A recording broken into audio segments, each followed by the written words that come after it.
right. You serious? Hello, welcome to another episode of How to Kill an Hour. My name's Marcus Bronze. I'm Sean. And this is a show where we go on the internet. We have a little laugh, find some funny bits, look for new ways to kill time. Listen, yeah? Just have a bit of fun. In a world where there is so much going on, Sean, sometimes I thought you were take an hour and have a little giggle. You were like, listen, I was like, right, man, let's get serious here. Serious? Nah. Serious. I'm serious, but serious. But not on this episode. How you doing, Sean? I'm good, bro. Yeah, How's man. things? Good, man. Look, let's show people behind the curtain a little bit and share the fact that we've both found out that we're like injury cousins. You know, I like to make fake cousins of sorts. You kissing cousins? You wanted to let slip that we are both secretly very old, is that what you're saying? Well, the secret is out there, Sean. I think we're I thought hiding. you were going to be like, behind the curtain, we only wear tops. Yes, I know. Way! That'd be hilarious. Both of us have got sore toes. Well, no, I'm recovering from a toe injury, and you were giving me toe injury advice. I never asked you which foot was it, because mine's my left. Right foot. So we're like, if we're walking down the street and you're on my left and I'm on your right, our toes are closer. The injured ones. I'm just saying, innit? I mean, I can't, you know what it is that at any point, the joint of my toe can just give way.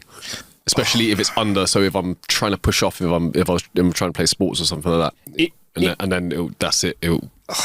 If you ping a coffee table, will it bring back old pain and memories? Because I've pinged this one that I've injured about a month and a half ago, and it was, I believe I was talking to the coffee table like it was a person. Oh, I want to punch up coffee tables if I stub my toe on them. Yeah, man. Any object. Stub my toe on is. So yeah, I'm there. So yeah, Sean and I have sore toes. If you want to hear more about that, I mean, feel free to go to howtokillanow.com/jokes, and the jokes part, ask us questions about our toes. Never getting them out for money though. Right. So. Well, it depends how much. Sean's like, listen, yo. I'm just saying, if someone was like, show me your toes for like $5 million, I'll be like, yo, how many pictures do you want? $5 million? £500, I might get a pinky toe. Oh, I'm just saying, like, a minute ago, it was a hard and if you want to go big toe, though, you got to come for the big bucks. The bigger the toe, does that make sense? If you were, this is all hypothetics. If you only showed your little toe, that's worth less than a big toe, right? Oh, it depends. It depends what people are into. Or the quality of the toe, maybe as well, like a corny toe. Imagine you had like a nice toe, but then the nails all. Yeah. Or a toe where the skin is perfectly moisturized, but no nail. For a big toe, that's not very good. Your cuticles all like peeled back and... I didn't realise how many professional sports people have ravaged feet because they just... It's shot up there with ballerinas' feet, innit?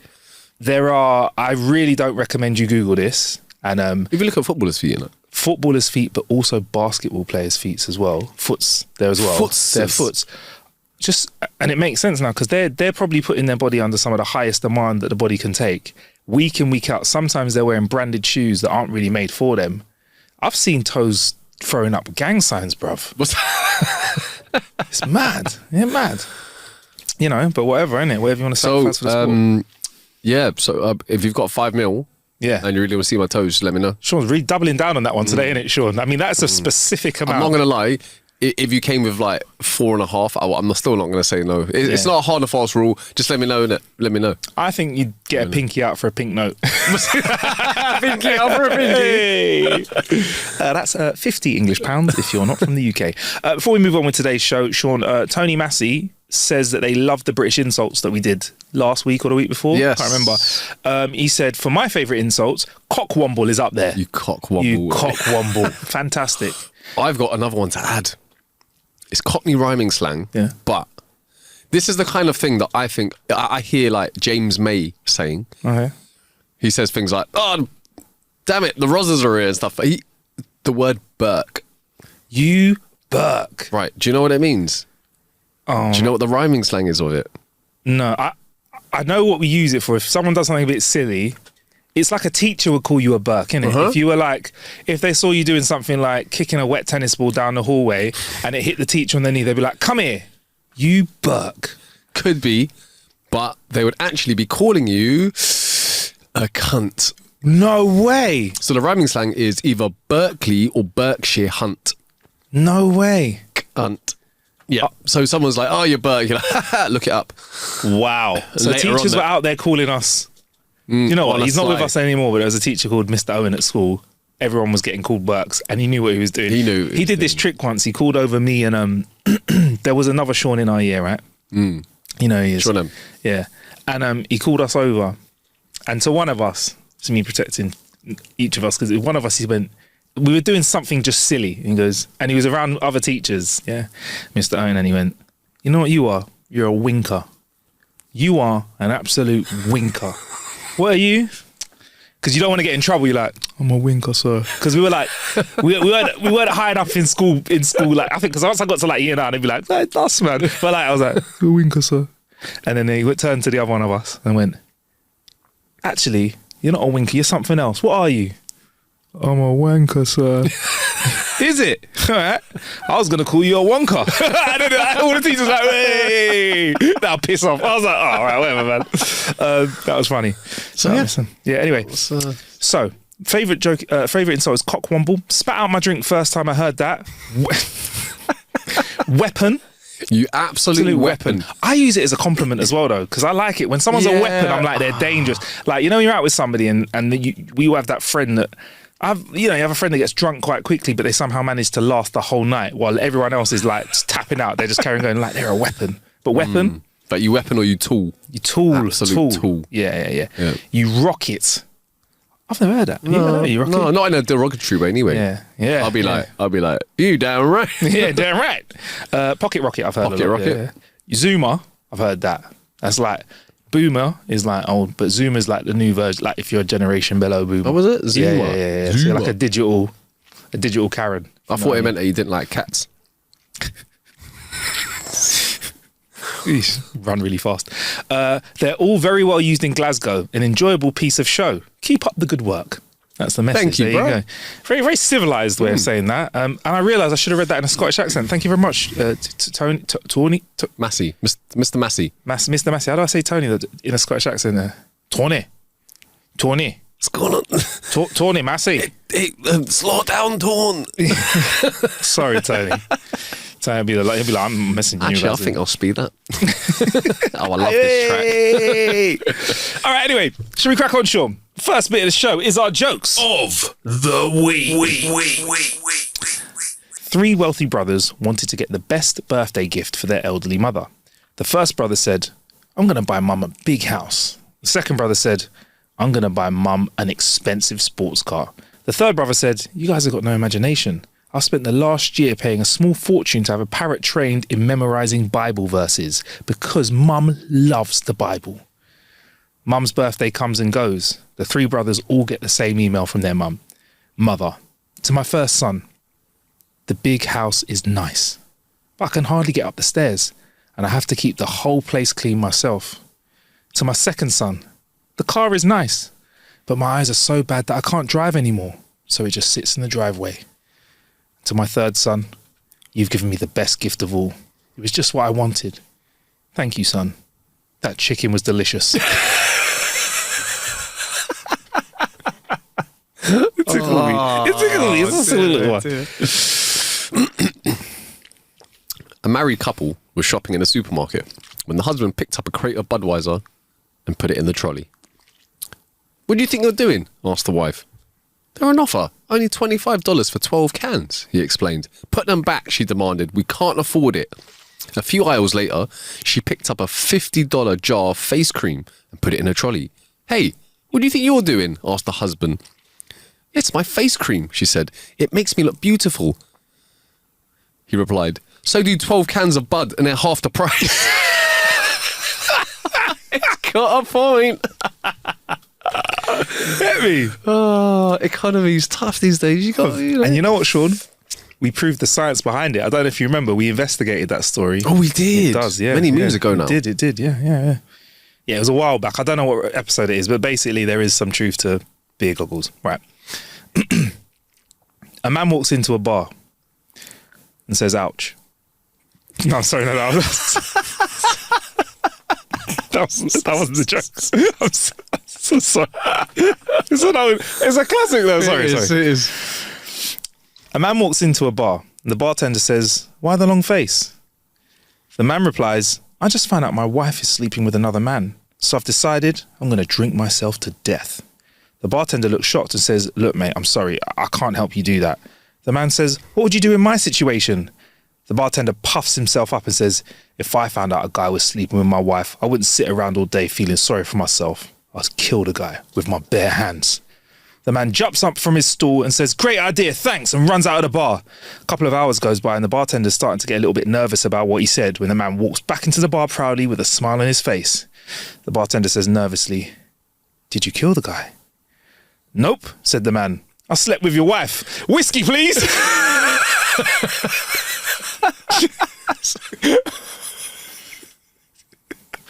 He hacked it. He hacked the system. Oh, dear.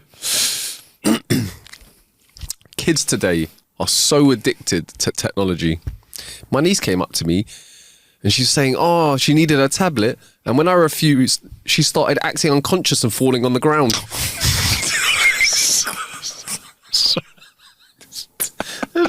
Dark one.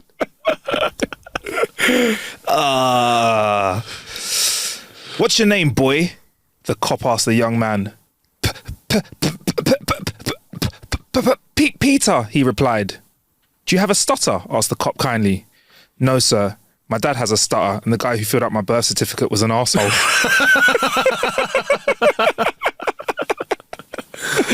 Oh, here's a pun. Here's a pun for you. I invented a thought-controlled air freshener. My wife thinks it's ridiculous, but it makes sense if you think about it. Come on! That's sweet. That is sweet. That is sweet. There's layers to that. Yeah. I like that. All right. Here's a pun back. I'm dating a teacher of English who keeps correcting me during segs. She particularly dislikes my improper use of the colon. It's a classic. Oh. Okay. I told a joke this morning on a Zoom call. No one laughed. Seems I'm not funny. Not even remotely.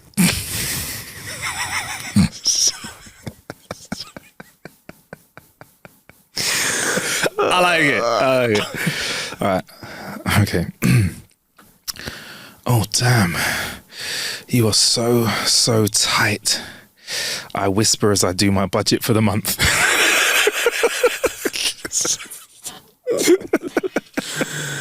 Counting jokes. Yay. My wife is brilliant, fantastic in bed, has a marvellous body and even swallows. But I have to say, her bird collecting has gone too far.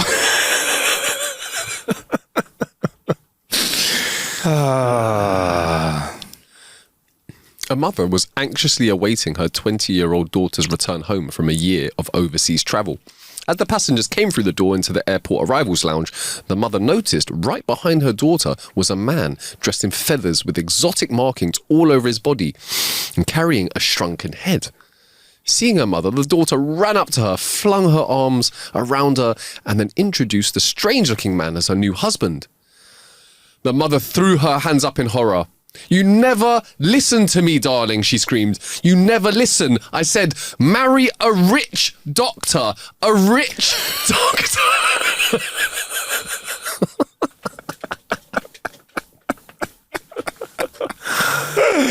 Hey, that is...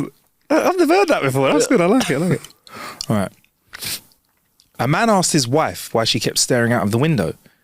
Taking a very deep breath, she said, do you know what? I'm really fed up with the state of Mrs. Brown's blinds, and Mrs. Perkins aren't much better either.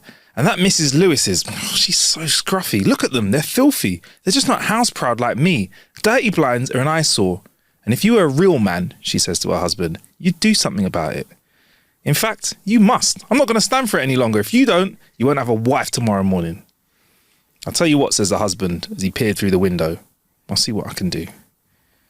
The following morning, the wife approached her husband, beaming. I can't believe it. The blinds, they're immaculate. What did you say to those women? Nothing, he told her. I just cleaned the windows. Well, there's someone coming.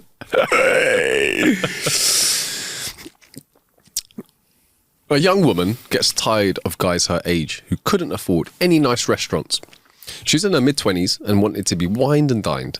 She goes to a high-end bar that catered to an older crowd. She meets a man who's a bit older than her original target, but he made her laugh and he was saying all the right things. So when he asked if she wanted to go to dinner at a nearby expensive restaurant, she agreed. They get into his expensive sports car and he burns rubber, pulling away from the bar. He took every turn so fast that the tyres squealed. When they get to the restaurant, he asks her, "What do you think?" She answers, "I bet you're hard on tyres." He replies, "I bet it doesn't." A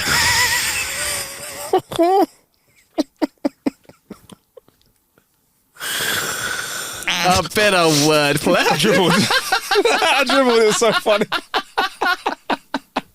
I dribbled. It was so funny. That was funny. Oh, man.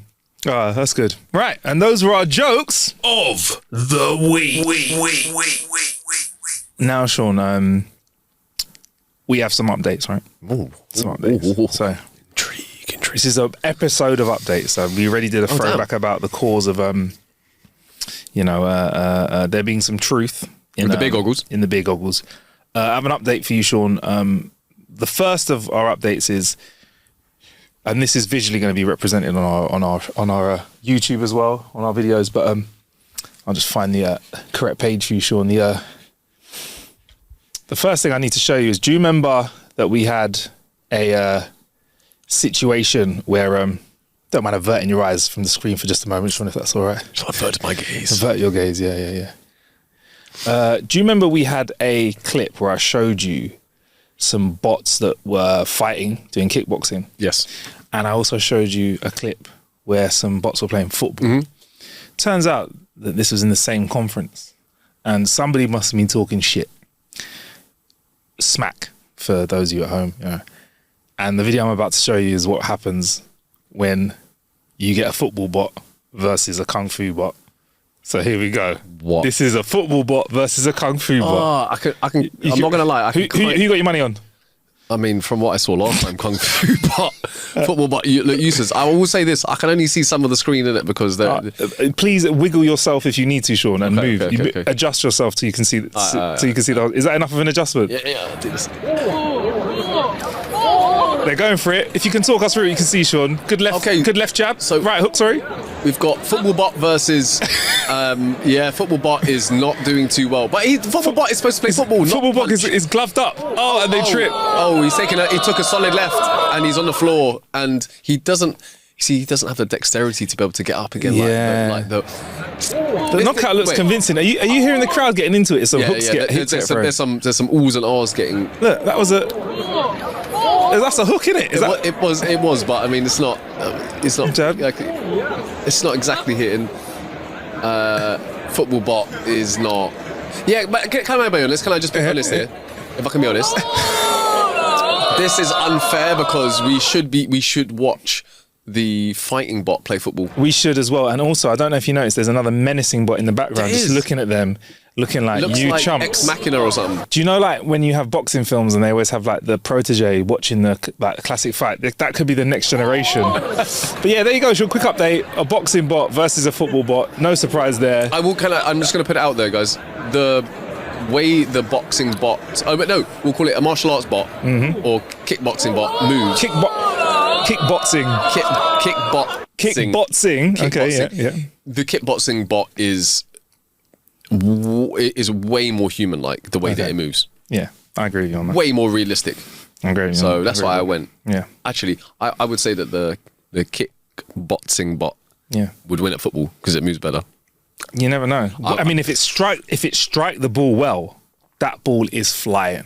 That's the thing, because the football bots were kind of nudging the ball. Yeah. If it striked it well, it could very well. He's not wrong. Back in the net. He's not wrong. So, Sean, we have two options for you here. Okay. For our sport of the week. You can have fighting humans. And you can have inanimate objects fighting. Which would you like to see? That's all I can say. I've got to go with inanimate objects, seeing as I know what humans fighting looks like a Okay. lot. Well, let me tell you, bro. But My algorithm is trained now to find this weird stuff, by the way. Right, Sean, so I just want you to say what you see Okay, for those right, that are listening to the pod, right? I'm doing it. What can you see here, Sean? Can you adjust? Do you need to adjust yourself again? That's fine. Adjust yourself if you need to, brother. Just check. Yeah, okay, yeah. That's fine. That's Okay, fine. so there. What the hell? Okay, all right. Okay, yeah. there's two cans Mm-hmm. that have got legs and look like they have some sort of little mini hammers. There Oh, you go. oh damn! They're hitting each other. It's like Who have you got your money on? like manual robot wars. Coke versus a Pepsi. It is Coke versus Pepsi. Who you got and your money on, they've Sean? got Pepsi. Okay. Oh, come on, Pepsi! That was definitely a Pepsi Max, isn't it? I'm not gonna lie. I would actually like to play this. It looks I want to make one. Look, they've got little legs. One more time. So yeah, they've got cans that are sitting in something. So cans they're sitting in a little holder, but the can then looks like the body, and it's got like an arm with a hammer, like a proper hammer in it, and it's got little legs, and you move it back and forward, and you try and smash the top of the other beverage, and in this case, Pepsi comes out on top. You know what? Sean? What is this called? I don't know what it's Soda called. cans, It's just face off. it's just one of those random internet things, and it's one of those things I would love to get. I'd love to have a couple of You'd like these. to fashion. I'd love to fashion a couple of these, yeah, with some low-priced beverages in them, because at the end of the day, there's a lot of wastage. And I'd love to go for gold. But I'd want to make sure that no hands were hurt in this, because No, they are real yeah. hammers there. Right, Sean, you've done so well at that Okay. flip it. Here's your next sport of the week, right? You're going to work out what it is, but you're going to have to just say what you're seeing. Okay, This is, let's do I'll this. tell you what it is. Here's our sport of the week. Okay, it's a dude taking his jacket off and his top off. Okay. Running his hands through his hair. He's crossing his arms. Like a corpse, almost. What is... There's the corpse. There's a coffin being laid down, and he is lying in the coffin. And have you noticed the coffin has little... this is from the same people that brought us car jitsu, by the way. No way. This is the same people that brought us car jitsu, Sean. You remember this? Yes. This is the contender who's coming in. Okay. There's another fighter walking towards said coffin. And the coffin's got little bits on the side of it. You notice to soften it. What they call like pool noodles on the sides to make sure the edges of the coffin aren't too sharp. Oh, right. Okay, I missed that. Okay, the guy is also getting down to his fighting gear, we shall call it. Yeah. Rash guard, I think that is what they call it. He's now climbing into the coffin. And he's got Alongside. Another guy's lying down with his hands on his shoulder. And this is what is this in BJ? There's a mount of sorts. Player 1 has to escape, and player 2 has to defend. Right. So it would be full god, technically. So one guy's lying down with his arms crossed, like he's Dracula. Oh Got my his days. hand around his back, and And the guy in the bottom has to try and get out of the coffin, whilst the guy on top has to keep said player inside the coffin. yeah, he's just but flexing over the back. What? Is he not allowed to... Oh, he's out. Is he out? Is he out? I completely? think he has to 2 get feet, second leg on 2 the floor, 2 feet on the floor. Look at that, it's a leg lock of sorts, isn't it? Yes, that is. Is he allowed to use it? Look, is he? He's pushing off him. Is he? Hold on to him. Oh, both of them have touched. Oh, Come there on. we go. He's out. Oh no, is he? He has to. I think he has to get him to let go of him. Oh, what? It is okay. And now what? He's the brought hell? it with him. That counts as an escape. He's escaped if he brings his person with him. So he's escaped. You have to bring the person with you. I think so. Let's fast forward to the next round. That's the replay. They've swapped roles. Now they're swapped. So if you're on the floor, you have to escape. You start with one hand behind your back. I don't know why that is. Maybe that's because it's too easy to start with two hands. This is the... he's straight out. Escape with records at 7 seconds. Man rolled out of the coffin. 7 seconds. Look at that. Rolled out of the coffin. Oh, good technique. A round of applause. Look at that. Oh, hey. Over the top ropes. Over the top. Easy. Okay, there you go. The thd one. Third round. Interesting. They start embrace kneeling down, sorts. and they're like in a clinch. It's called sudden death this round. Sudden death.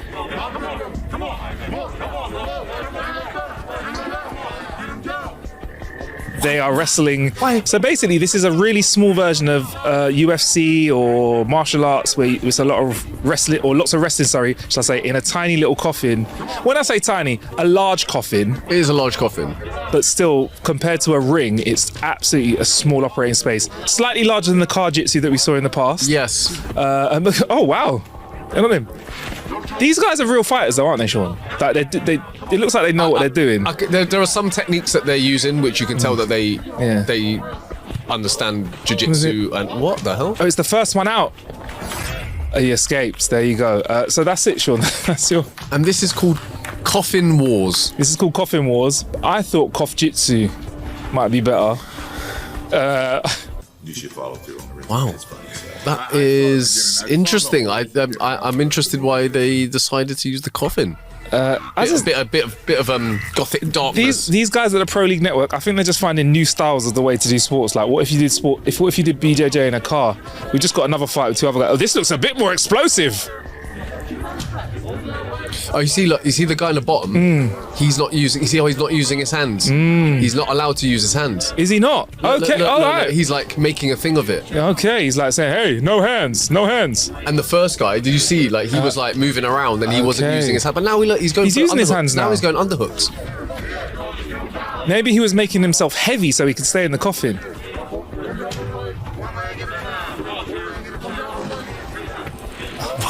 Okay, it looks like he's making his way. But you see, again, he's like not using his hands again. He's like making a thing of it. This bit looks dangerous when you're trying to flip over a man's head when it's on the edge of the coffin.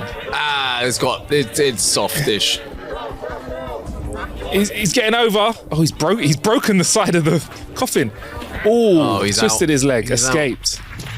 The coffin is probably the size of, I'd say, a single bed, slightly wider maybe at its widest point, and then it gets thinner. But anyway, look, sorry. I know this is you guys listening to us to coffin shape. We might have to do this as another feature just on YouTube, but that's your sport of the week, Sean. There you go. Don't say I don't treat you, bro. Coffin Wars. Coffin Wars. Kof Jitsu? Jiu-Jitsu Kof? To what? Well, I'm just thinking of other punny names for it. Jiu-Jitsu Kof? Kof Jitsu? Coffin Jitsu? Jiu-Jitsu Kof. Jiu-Jitsu Kof? Yeah, that's the sound like. I don't know. It's a tricky one. But there you go, Sean. That was our sport of the week. And I may have mentioned this to you before. I have broken my algorithm now, so I am being served very many random sports. There are sports included. Look at that. Yeah, there's some. I can't believe that. I'm going to be honest. America is getting away with some mad stuff, bro. There's some mad stuff to show you, but that will come in weeks to come. So please sub to the show. Stick around. Now, Sean. Yes. For our news of the week. I have a much needed update, or should I say a mush needed update? A mush? Or should I say a MushRoom needed update? Oh. Yeah. All right. So beef stroganoff. Beef stroganoff. Beef stroganoff and beef Wellington. And beef Wellington. Shout out to Sarah Hooper from the Metro, right? Because they wrote this article that probably covered this top to bottom, soup to nuts. All the ingredients. Headline was, mushroom murderer targeted me 4 times. So the story is, Sean, do you want to furnish us with the basis of the story, and then I shall give you some more juice about this? The basis of the story is that a lady invited quite a few members of her family round for afternoon for lunch, and used some sort of poison death cap mushrooms to poison her family. That's correct. And she was found guilty, I believe. And she is now incarcerated. Well, the last time we spoke about it, she was trying to get out basically and get off, and then. But she was already in the wall. I think she was serving time because she was in a prison kitchen. serving food and making food, which I think is wild. Bro, like, come on. I know there's not like... Come on. I know there's not like kid visits at prisons, but you wouldn't get the flipping nonce wing to like look after them. Do you know what I mean? It's the dumbest thing ever, isn't it? She's literally in for poisoning people and she's doing food. Yeah, I mean, whoever hands out the duties in the prison needs to have a strong, long look at themselves. Or maybe the governor was like, you lot rioted last week, so you know what? I'm putting her on food. Ooh, interesting punishment. Who's going to eat their lunch? Yeah. Everyone's at lunch looking at each other, seeing who takes the first bite. So the headline, once again, big up from the Metro, Sarah Hooper, who's kind of managed to like put this all into one portion for us to consume in one go. I don't want to consume any. So, the ex-husband of the mushroom murderer, Erin Patterson, says that she tried to poison him at least 4 times before the deadly dinner that killed his parents and his aunt. So there's 4 attempts now. Simon Patterson, 50, was twice close to death in hospital in the 2 years before she served them the beef Wellingtons that were laced with the lethal death cap mushrooms. He even created a spreadsheet with dates of meals and illnesses to prove his theory. And that's the reason why he turned down his ex-wife's plea to join the lunch that was fatal to the rest of his family. But this story was never revealed during her 9-week trial due to a legal quirk. So this is an extra portion of information, should I say. The 51-year-old was found guilty of killing her mother-in-law, Don and Gail. Her killing her in-laws, Don and Gail Patterson, both 70, and Gail's sister, Heather Wilkinson, 66. Her husband, Ian, 71, a pastor, survived after weeks in hospital. Simon gave evidence in week 1 of the trial, telling how he pulled out of the family plan meal the day before because he felt uncomfortable. However, now the full story can be revealed. Final destination, isn't it? Yeah, that is mad. This is quite new in it, so I'm going to be careful what I say, but I feel like once you know that there's some dodgy food going around, I don't think I could eat. If I feel like you've tried to poison me once and I've got to a point where I'm making a spreadsheet, I'm never eating around you again. I'm telling everyone. Bro, if I'm living with someone that I think has tried to poison me and kill me, I'm out. Even if I'm not, I'm telling everyone. I am telling, it's going in WhatsApp group. Do you know that flipping so-and-so is trying to poison me? Who are you talking about? I don't know. Just in case you come across them in the future, like they've tried to poison me. Crazy. Despite splitting up in 2015, the committed Christians remain friends and even holidayed together with their young son and daughter until 2021, when she is said to have grown bitter at his benefiting from a fortune that she inherited from her grandmother. So I think one of the daughters or kids inherited something from his mum, and the ex-wife got a bit jealous, if that makes sense. That November, Simon told a judge that she served him some penne pasta bolognese from a container in the fridge. The next morning, he began vomiting. Hospital tests indicated a risk of kidney failure. Fucking hell, mate. I don't know what does that. Antifreeze? I don't know. I mean, that might do it. I've never drank it before, to be fair. After 5 days on a drip, he recovered in May. He recovered. In May 2022, they went camping. On the second night, she gave him a portion of curry. Within hours, he felt ill. At first, I felt hot, especially in my head, and that led to me feeling nauseous and quite suddenly needing to vomit. And then after vomiting, I started to have diarrhea, he told the pre-trial hearing. And then he showed a dash cam video of him being driven to hospital. Though he was discharged, he collapsed again and spent 3 weeks in intensive care, including 16 days in a coma. Part of his bowel had to be removed, and that July, as he recovered at home, Erin made him a beef stew lunch. And that's the beef bourguignon that I think you're talking about. At night, he was ill again and returned to hospital. And in September, on another camping trip, she served up a chicken wrap, which he said caused him to start vomiting, then lose muscle function. How have you got this many meals in, bro? At this point, this guy loves his food too much, bro. Be honest, bro. I mean, I'm just saying this to be like, if I go and have a bad experience at one place, I'm not going back, bro. But imagine every time she offers this Donny up food, he's like looking at it like, yeah. Oh, but looks good though, isn't it? Yeah. It's probably gonna kill me, but this pasta's to die for. Yeah, but it's like it's the detail. She takes it out of a little container. I feel like she goes, "Do you want some pasta?" And he's like, "Yeah, okay, darling." Why are you going into that other fridge? Yeah. I'm not gonna lie. There comes a point where, if you are living with someone that you think is constantly trying to kill you, and I know, and I'm not even being facetious here because I'm guessing there are some people who cannot leave their scenario. 100%. But I don't know if this is the case for this guy. I feel like if the abuse is food based only, I believe it's easier to abstain and walk away from. Yes. But maybe he's only eaten a small number of times. Maybe every meal's laced. Because in 2022, he had a spreadsheet, bro. So maybe he's like, you know what, darling, I had an extra sandwich at lunch. I'm not hungry. Are you sure? Like, you know, you don't want this tasty... Every day, yeah? Oh, I done it again. Oh, he's like running out of excuses. Oh, the Jackie potatoes are enormous at all that today. Like that, full. So in 2022, he set up the spreadsheet, right? And it linked 4 serious illnesses in a year to her meals. That's 4 in a year. Simon had told the doctor that he feared his wife had been trying to poison him with antifreeze rat poison or the deadly plant hemlock. He began to avoid unnecessary contact and listed himself as single on a tax return, but that ended his ex-wife's tax breaks and sparked a series of bitter rows over child support and school fees. So you're right, Sean, the entanglement of abuse does make this a tougher situation. It's not as easy as just saying, no, thank you, I'll pass. So in 2023, Erin gave him a batch of cookies that she said her daughter had made. Switching up tactics. Yeah. Because now you got to, you know, when you get given, like, if a young person makes food for you, you know, you kind of give it a little. Because if a 5-year-old offers me a fake cup of tea, I'm going, I'm playing along. If somebody actually makes you cookies, she switched it up on him. Anyway, he threw them out and told his family of his fears too. So he manned up a little bit there. Okay, all right. Good man. And that July, Should have thrown them out. Should have kept them and tested them. That is very true. That's really true, isn't it? Yeah. That July, Erin invited them all to dinner at a luxury home in, hopefully I'm saying this right, Leongatha, I think it's Australia, 180 miles southeast of Melbourne, which is a short trip down the road in Australia if you've ever been there. Little commute. Yeah. Even though Simon declined, he assumed Erin would not target his relatives. So he thought, if I'm not there, no one's getting poisoned. But when all 4 of her family felt ill, he thought that there's some foul play there.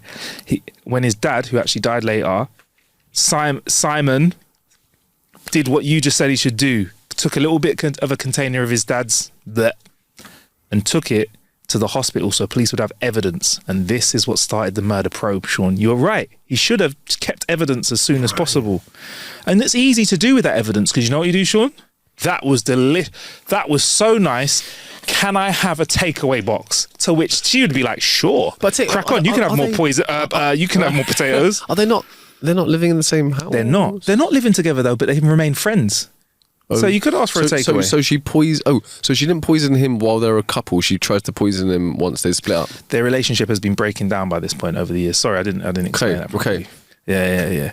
But you know that one where, you know, friends with the family, still, you know, if you're married for a long time, got kids, it's not as easy as I'll never see you again. Oh no, exactly. I understand that. Yeah, 100%. Exactly. So the evidence helps, Sean. So if you feel like someone's poisoning you, seriously, collect some evidence. Yeah. Even if you spit a bit of a food out or whatever, and can I just put it just a quick one? If you can leave always first. Yeah. And if not, evidence. Take evidence, 100%. So Simon's story never got to be heard by the jury because in a secret case hearing, the judge ruled that Erin has to face 2 separate trials. Erin's the person doing the poisoning, one for the murders and another for attempting to murder Simon.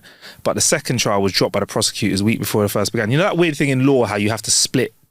Jurors are not meant to know anything about the case because that can be influenced. Do you know what I mean? Like podcasts like us, we clearly thought that she was guilty from time. Also, if you're in a trial for attempting to murder your in-laws by poisoning their food, I find it wild that you do not get given the information that the same person who's on trial was trying to poison their ex-husband. It's weird how law works. You know, like you hear about those crimes where it's like a savage, horrible crime someone's done, yeah? And because of the jury isn't allowed to know about their previous crimes that were all very similar, sometimes it works out like that, or that was similar enough for you to think if you heard this evidence, it was definitely him. But then somebody files to motion say, look, no, it's going to get everybody. It's going to be convoluted evidence. So like, they give you the evidence for this guy's murder case, and it's all really technical, and everyone's like, well, the jury thinks that it wasn't very likely. I'm like, if you knew how horrible this person was, you'd be listening to the evidence going, put him away. But maybe that, listen, I can't fix the system. Anyway. Good try then, bro. Mr. Justice Bill, then, Is his name Mr. Justice? Mr. Justice Bill. Is that what you call him? I don't know how you address them in America. Maybe it's Mr. Justice, like you'd be Justice Sean. Oh, right. Yeah. Or if his name's Justice, that's amazing. I was like... Amazing. I'm an idiot, that's what I thought. Yeah. The jury must not be told about the alleged poisonings of Simon. That's they weren't allowed to be told. Anyway, instead, a host of other evidence convinced the jury of Erin's guilt after a week of deliberation. A week! I'd be like, all right, guys, what we're going to have today? The beef Wellington. Right, here's how they got her, Sean. Data. Or as they say in Australia, data. The data from her computer showed that she'd searched for death cap mushroom sightings near her home, and her phone triangulation showed that she'd visited those sites.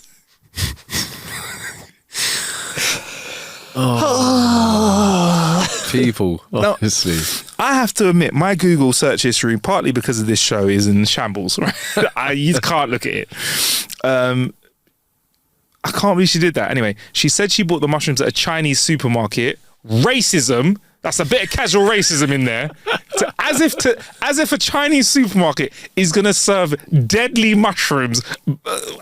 That's horrible, right? That is shocking. That is shocking behaviour. Not as bad as killing all of it indoors with mushrooms, but still shocking. Yeah, it's horrible. But she couldn't say where it was. She couldn't say where the supermarket was. Scrambling. Sounds like a scramble here. It does indeed. It does. And receipts prove that she bought a food dehydrator used to dry out foraged mushrooms, which she denied owning. But there were photos that she tried to delete from her phone showing her weighing the mushrooms. She took pictures of herself weighing the mushrooms. Why? Evidence. Why would you take pictures of yourself weighing the death cap mushrooms that you're going to use to potentially murder people? Bro, so many of these crime shows I've been watching, yeah. How? I swear to God, look, with all due respect to the police, well done for doing your job. A lot of the time, it's them messing up, bro. A guy got caught with like kilos of crystal meth in the UK, a drug that is hardly around. The guy that picked them up for him took pictures of them in his house next to his clock. So they went into his house and went, well, that's the same clock from the picture. That's where the picture was taken on the floor. You can see where it is. Why take pictures? 2, why take pictures with anything other than just a blank background? Do you know what I mean? You could see his carpet, his skirting board was the same, the clock. It was ridiculous. Anyway. Blows my mind. There was also Blows my mind, honestly. CCTV of her taking the gadget to the tip after the crime to destroy it. Probably the smartest move. The dehydrator? Yeah, the smartest of the dumb moves that she did, but still nonetheless stupid. She had lured her victims to lunch by lying that she had faced cancer treatment. Oh, she's a fucker. Oh, that is... What a piece of shit. In court, she is, right? Yeah. In court... Not just because of that, but yeah. Yeah. Oh, yeah. Yeah. But this is adding layers of arsehole to this. Yeah. In court, she insisted she was having a gastric band fitted, but was too embarrassed to tell them. So you told them you had cancer. Prick. The hospital she named in court couldn't do the procedure that she said. Shambles of a lie again. Yeah, I was going to get gastric band from that hospital. They're like, yeah, sorry, we're dentists. She lured her victims to lunch, like I said, with that lie. She served a dish, which is usually a fillet wrapped in mushrooms and pastry. Well done to the writer there. That is absolutely correct. That is how you make a beef Wellington.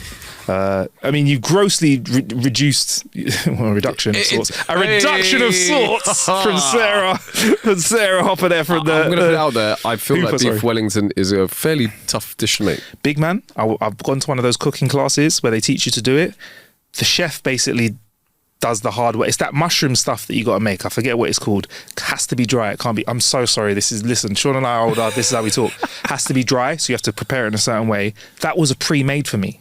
Yeah. Okay. So that's like an hour and a half of cooking out the way. An hour and a half? Some people prepare it the day before.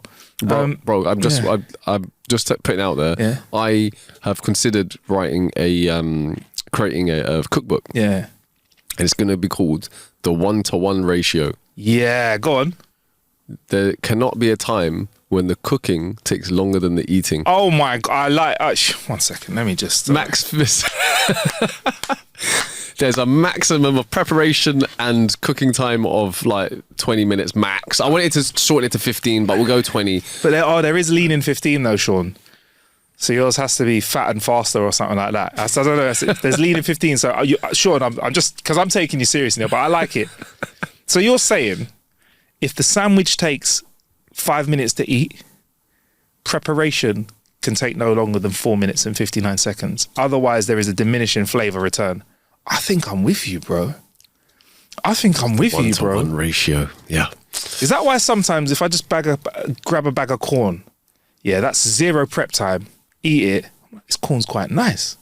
But if it took me 5 to 10 minutes to prepare that corn, I don't think I'd want that snack. You're on board already, mate. You're on board. Oh my God. Yeah. So beef Wellington is definitely not on that ratio, bro.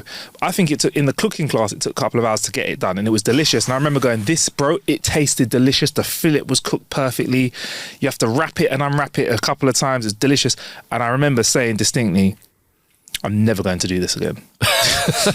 Because it's so much prep. So much effort. Yeah. I'm trying to think of other things. What's something that you like to eat that's a good ratio of preparation? Something like chicken wings, rice, salad. Yeah, man. Bam, bam, bam. See, this is the difference, right? I don't mind. It can go in the oven, unsupervised. Yes. I'm not adding that to the. I'm okay with, I'm okay with oh, you do this, takes 10 minutes of prep, and then you like a bolognese. Yeah. Maybe 10 maximum 15 minutes of prep, get everything ready. It can simmer on the hob. Like leave it for half an hour, whatever. That's cool. Oh, I'm cool with that. Yeah, if it's like 2 hours in the oven, like if it's a whole chicken or whatever, but I can slam it in quick. Yeah. All right. Those 2 hours, that doesn't count as 2 hours of prep time because that's PlayStation time, that's Nintendo Switch time, or whatever. Do you know what I mean? You can do other things. Yeah. Sean, I've never been in such agreement with you. I hate food prep, bruv. I'm not enough of a foodie as well to really.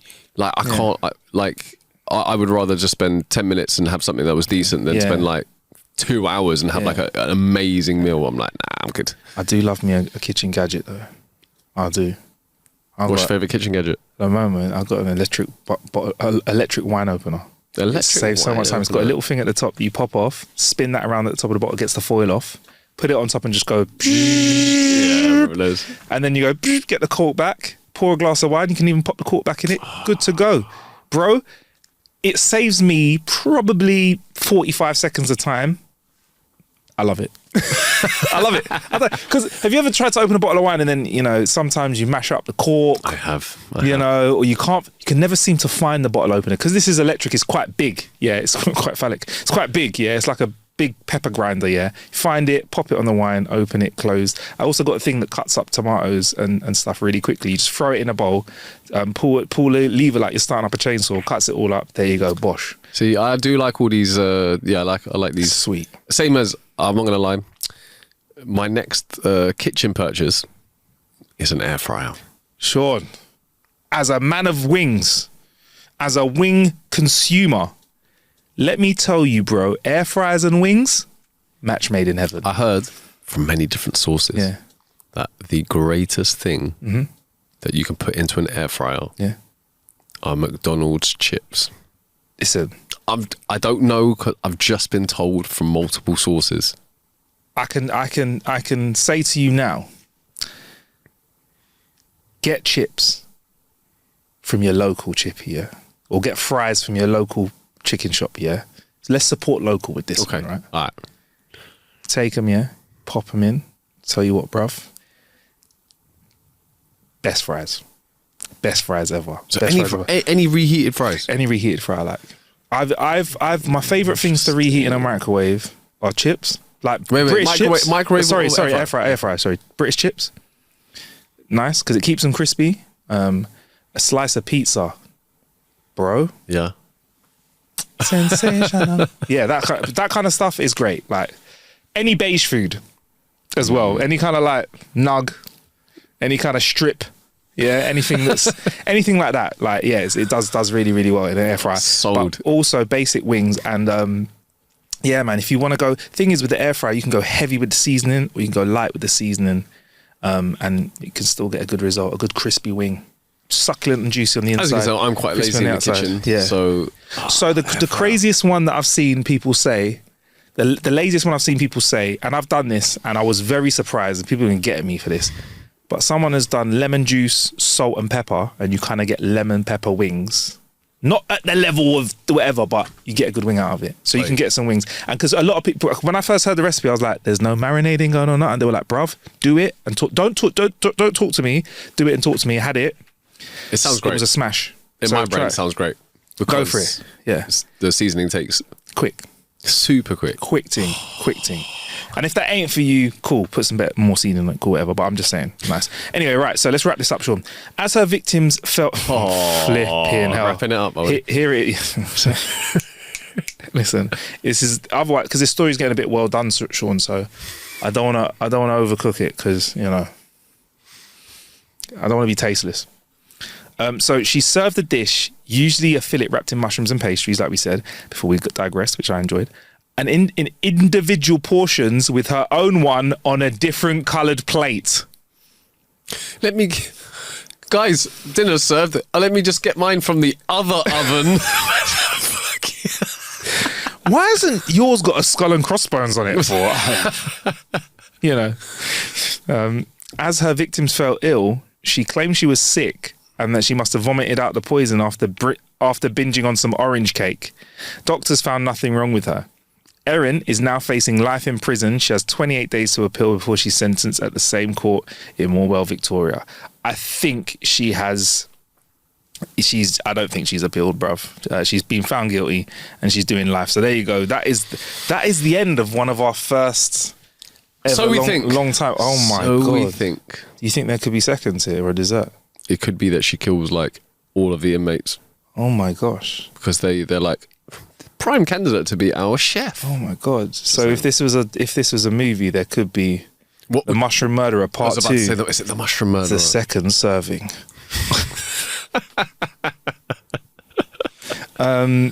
Yeah, so that's it. Bruv, that's honestly, it's a shocking story, but some parts of this sound so Acme, like her own plate, which is like, do you know what I mean?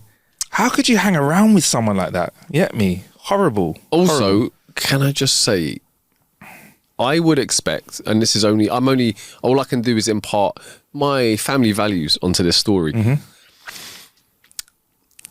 If my ex-wife had tried to kill me multiple times by feeding me poisoned food, I would not allow my parents or anyone else that I knew or / liked to go over to this said person's place for dinner or lunch or petit déjeuner or whatever it is. Orange cake, or beef Wellington, tea, snacks, hors d'oeuvres. Do you know what, Sean? Supper.